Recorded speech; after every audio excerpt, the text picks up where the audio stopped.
So, South Africa is facing what you might call a perfect storm. It's really a nation battling a dual crisis. First up, you've got this deep, self-inflicted wound, years and years of internal decay.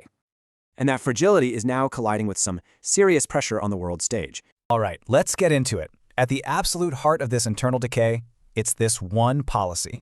You see, it completely hollowed out the state, making party loyalty way more important than competence. And the price tag for all this? Absolutely staggering. We're talking an estimated 1.5 trillion rand lost. So what does that actually mean in the real world? Well, the results were just catastrophic. Key state companies were just crippled. We're talking nationwide power cuts and railways buying trains that were literally too tall for the tracks. Okay, now for that storm from the outside. A critical economic lifeline, AGOA, is now at risk. But look, it's not just about the amount of trade. What really matters here is the quality of it. Trade with the US, that builds real industries and jobs. With China, it's mostly just shipping out raw materials. And because of some recent foreign policy moves, that whole crucial relationship is now on the line. The potential fallout here is huge.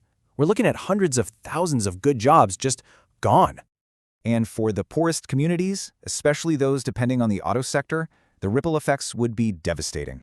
So how does this all hit the average person? Well, it's a powerful squeeze on ordinary folks. It's created a situation that analysts have a name for, the double tax. So you pay your taxes expecting services like police and healthcare, right? But they've basically collapsed, which means you are forced to pay again for private security, private healthcare, even power and water. This double whammy crushes savings, tanks property values, and pushes skilled people to leave the country. And here's the kicker.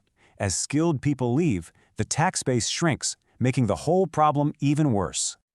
All this brings South Africa to a massive crossroads, with two totally different paths for its future. So you've got two possible futures. Path 1 is all about reform and hopefully some stability. Path 2, that one risks radical policies, capital flight, and what some are calling the Venezuela scenario. Which leaves us with a huge final question. Can a nation actually fix its foundation while the storm is raging?